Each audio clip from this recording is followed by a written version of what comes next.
Hi there, and welcome back to Dave's Movie Diary.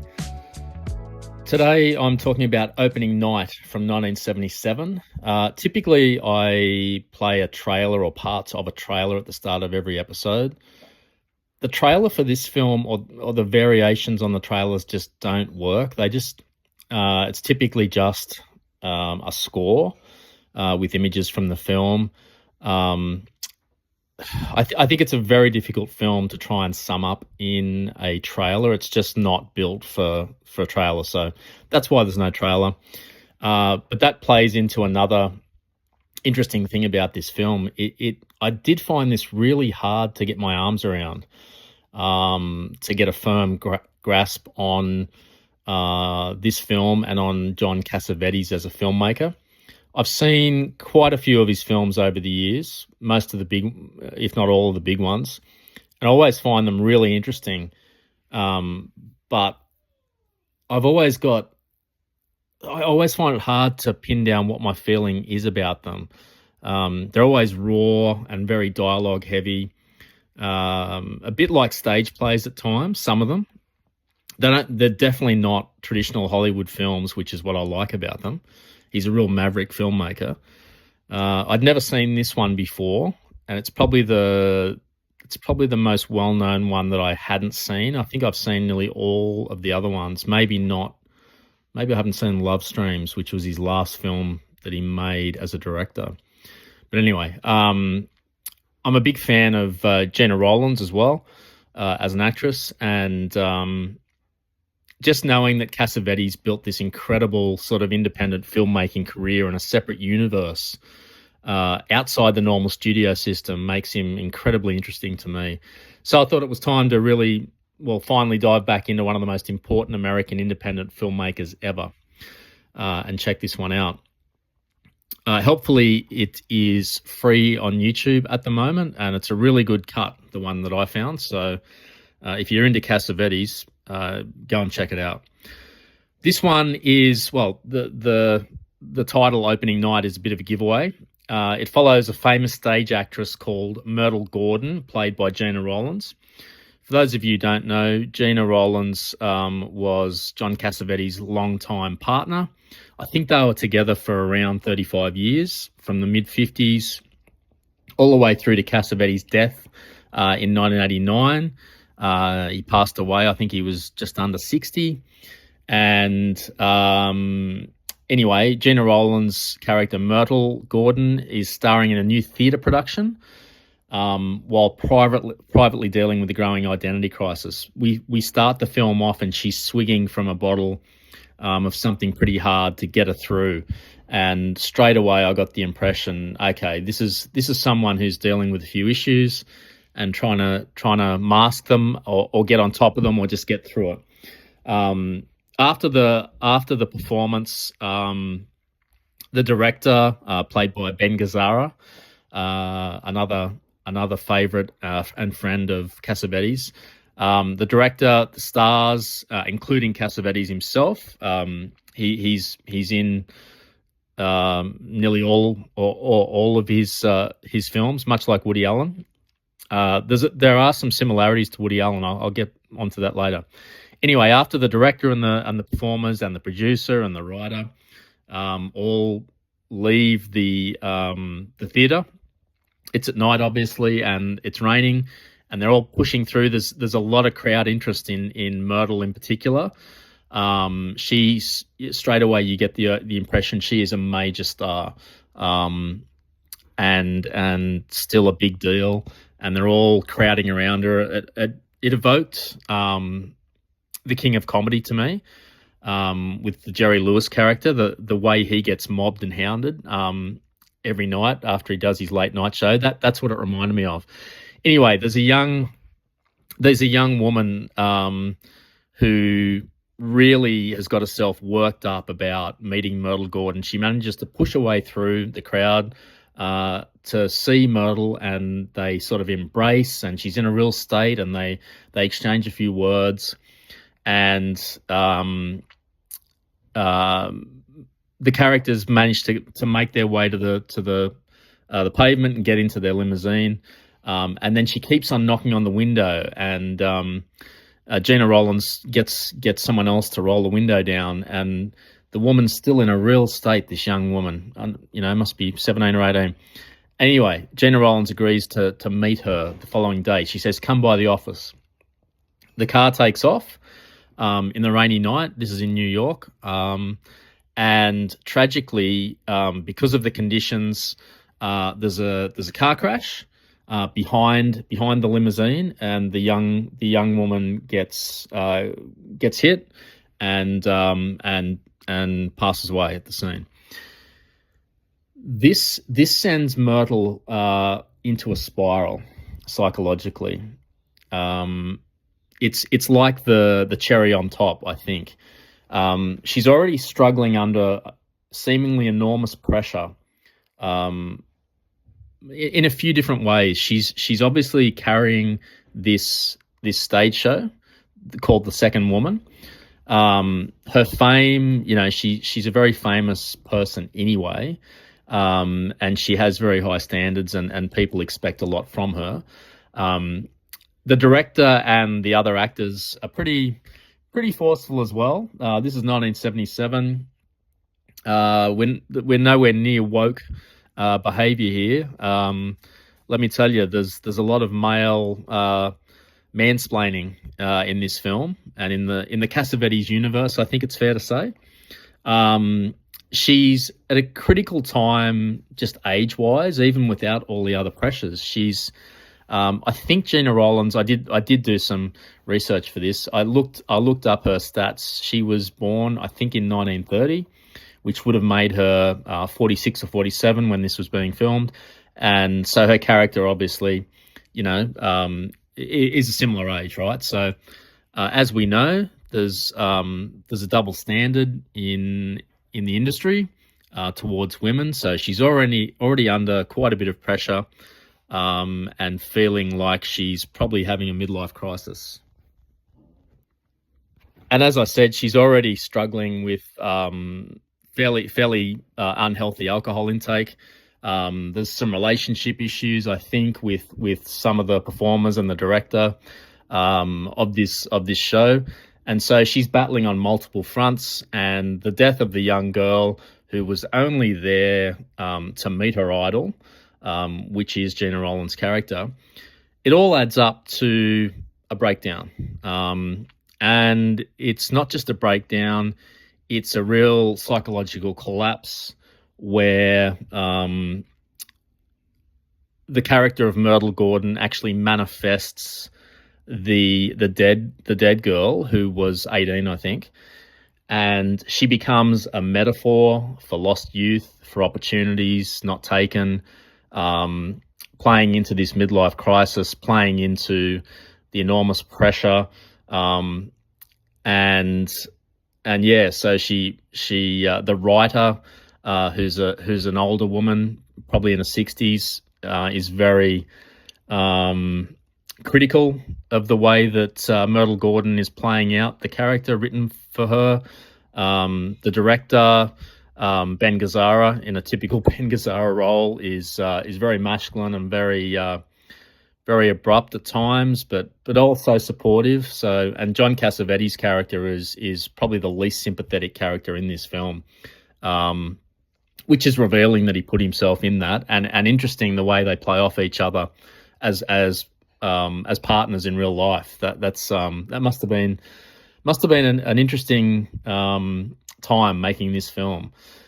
Anyway, so she's battling on all fronts all through the film, and I won't give away the ending in case there are folks out here who haven't seen it, like me and a Cassavetes fans, or like to see something different. And Cassavetes films are always different.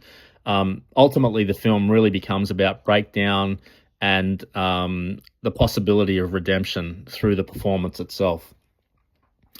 So John Cassavetes is really a fascinating figure. And I've always been intrigued by him, going all the way back to when I saw Rosemary's Baby, which is a Roman Polanski film from 1968. Of course, most people have heard of Rosemary's Baby. It was a legendary, I feel like Rosemary's Baby was like the crossover from Hitchcockian style films to something much more out and out, just scary, terrifying. And then we, led into The Exorcist and The Omen and all sorts of other really freaky, scary films. But anyway, he was in that, and he plays a pivotal role in that film. If you haven't seen it, and just his look, he's got a really dark look. He has Greek heritage, and he's a really striking looking guy, which is why he could be an actor without being the filmmaker that he is. But anyway, I thought he was perfect for that role because he can look very sinister when he wants to be, and often in his films he brings it out. But that was my first experience with him, so I got this interesting first up view of him, and I just assumed he was an actor. And then I found out that he was just acting in between films. And I think that year he also had a film out called Faces, which I've seen a long time ago and have pretty good memories of. I assume he may have been just acting to pay the bills, one for them, one for me, sort of dynamic. Because I think the type of films that he made his whole career, it may have been difficult to get funding for, or he was definitely sort of operating outside the traditional studio system. So that was my first experience with him. Then I found out, oh, hang on, this guy makes his own films, and I can't recall. It might have been Faces or Shadows, even. His film from the late 50s, which is really interesting, deals with the subject of race and all sorts of things. Might have been Shadows even that I saw first up, and I thought, wow, this guy is really revolutionary. And then I, over the years in between, I saw most of his other films, including Husbands, Woman Under the Influence, Gloria, Killing of a Chinese Bookie. What was the other one? Minnie and Moskowitz. I've seen that. It's been a long time since I've seen most of those, but they always get me in, and I always find them really interesting, really, like I said, really uncinematic films for the most part, dealing with character studies and people under pressure. So yeah, I think the kind of films that he was making, he would have probably had to been borrowing money and calling in favors and trying to get financing all the time. So yeah, he basically created a cottage industry, is my understanding, where he was even teaching, I think, other people how to act, and he's just someone. It sounds as though he just devoted his whole life to filmmaking and performance and cinema and art. At the end of the day, so I'm really going to try and find out more about his life and what he did, because I find him very interesting indeed, and deeply flawed. I should say that I have heard things about him that he was a man of his times, and I think that boiled over sometimes in some interesting ways. So I can't say any more because I don't know anymore. But I think he was someone that was after creative freedom and wanted heart to show through into his films. So the films of his that I have seen, like I said, they're people. This is where I think there's a bit of Woody Allen crossover, in a way, because it seems to me that the characters are all reasonably intelligent people, sometimes creative, sometimes talented, but never really happy, even though they in a capitalist sort of way, they seem to have a lot. They can be well off, they can be performers, but they place impossible expectations on themselves. They suffer breakdowns. They lash out at each other a lot. They definitely drink too much. I think in this film, in the first 15 minutes, I think 5 different characters had poured whiskeys for themselves in the middle of the day. could have been sponsored by Camel or Marlboro. So lots of drinking, lots of smoking, and more. And I think that's the territory that a lot of these Cassavetes films live in.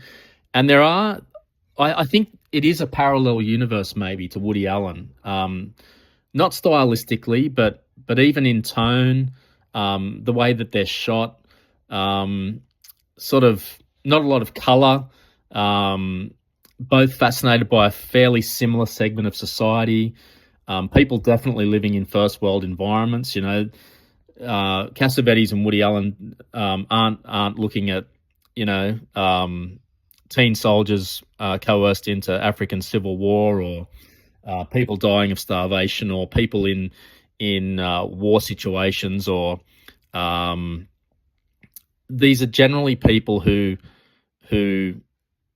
have gotten themselves into a situation of their own making, or they're highly strung, or they're used to behaving badly, and other people's patience runs out. Or anyway, you get where I'm going with this. The difference is that Woody Allen finds humor in those anxieties for the most part, except for some of his films like Interiors, which I watched recently.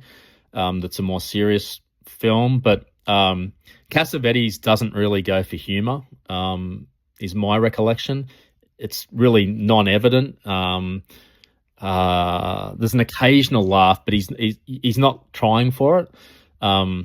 So where Woody Allen's finding neurotic comedy, I think Cassavetes is really finding emotional violence. I think that's the best way I can sum it up.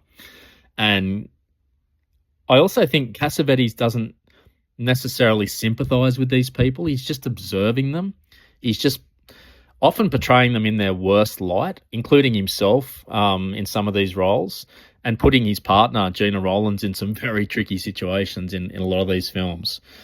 A lot of these people have freedom, maybe too much, and they're just trying and failing to live with themselves. So I find that fascinating, that dynamic, and this is why I really want to do a revisit of a lot of his films. Gina Rowlands is extraordinary here, and she's extraordinary in all of the films I've seen her in.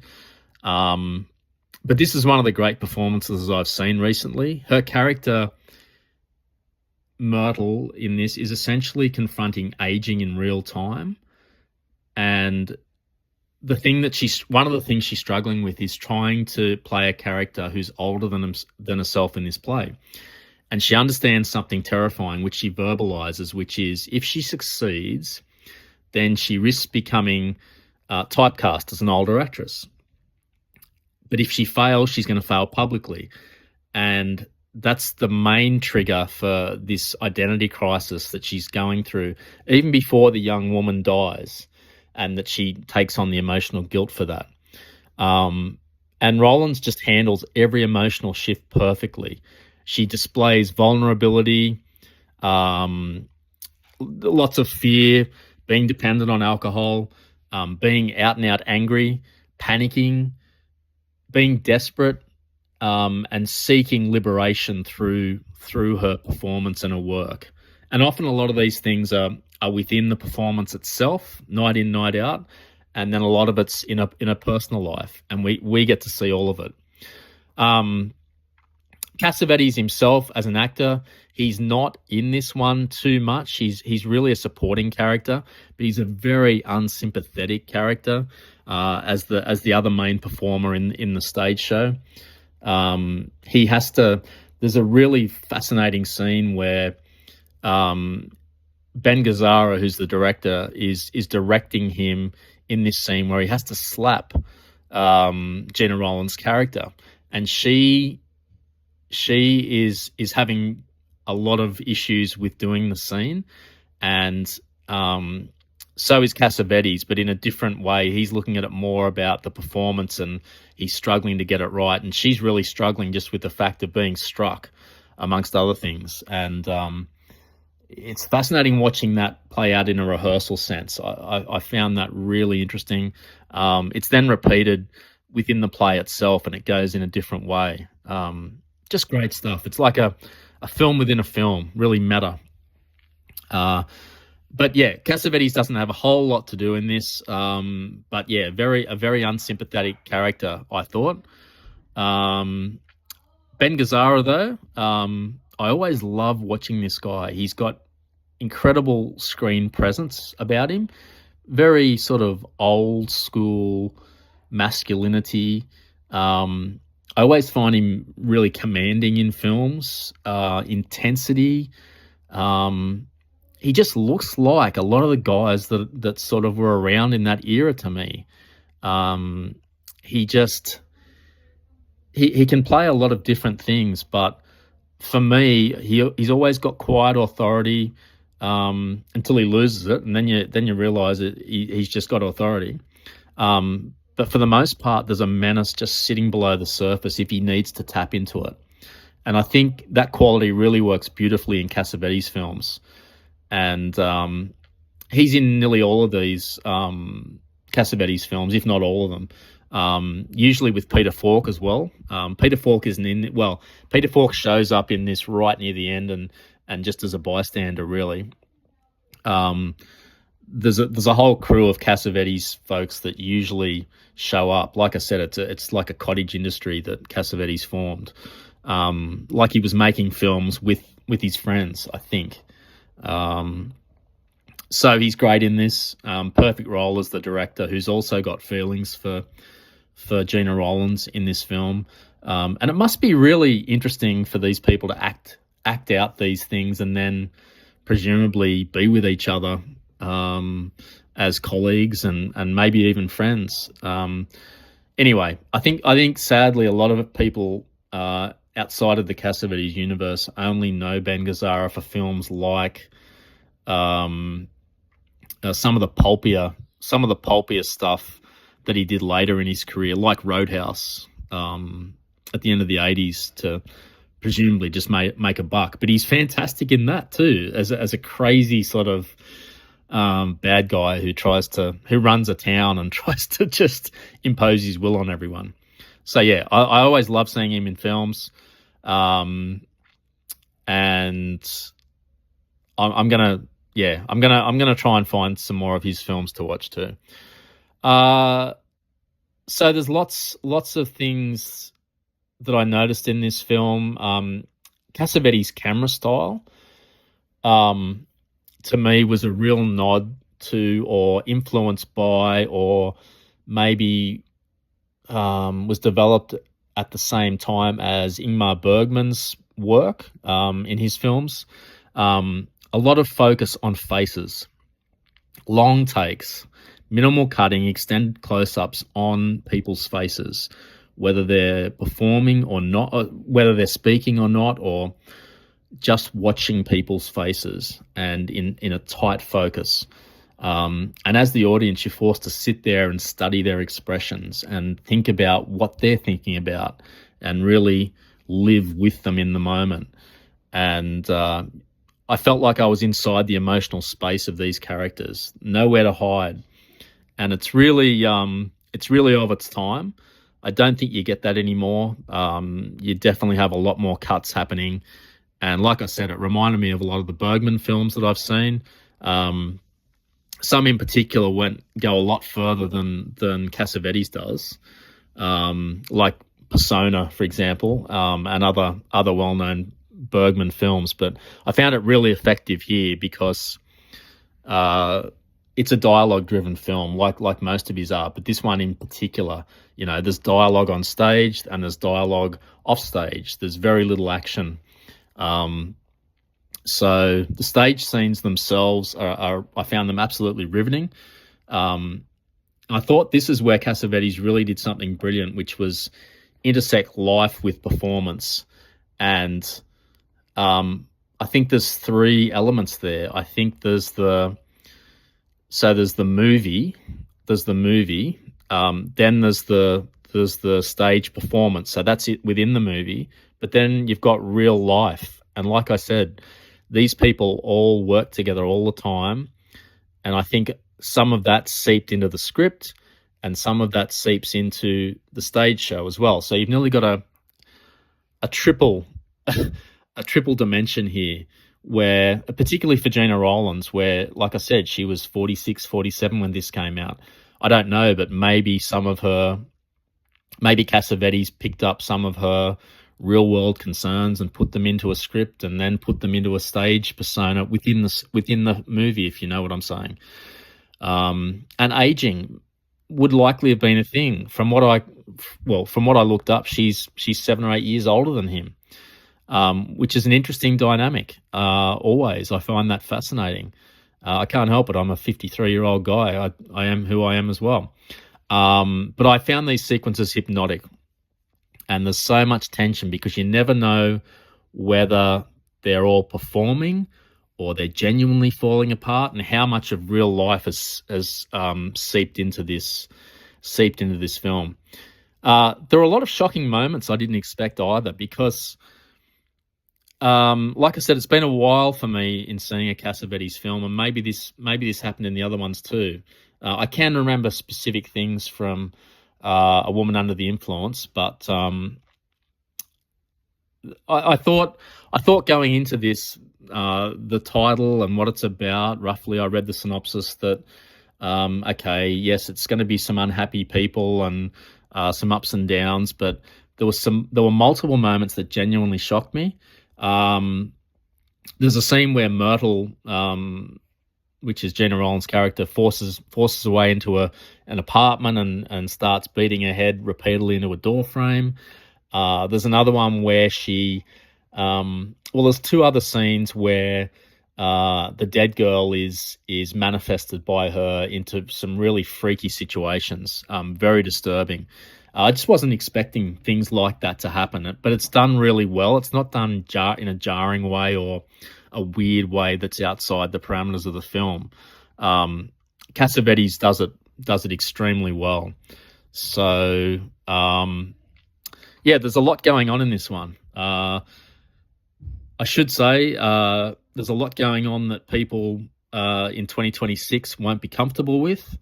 There's a lot of at a pretty low level. There's a lot of male dominant behavior that wouldn't be tolerated these days in various ways, just from lazy kind of chauvinism to much worse things.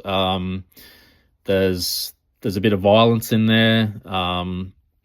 Like I said, there's some real shocks. So look, any Cassavetes film, you're being challenged. This is 1977. He's trying to be provocative, I think, or whether he's just naturally that way. It does something to you, and I love films that do that get you off your seat and make you thinking and make you a bit edgy and uncomfortable. But anyway, there's lots of things to think about in this one. I think what it captures beautifully is this fear of aging. She's not simply dealing with this career pressure. She's confronting mortality, and the dead young girl definitely becomes symbolic of that. That a youth's disappearing. She's really afraid of becoming irrelevant and no longer being desirable.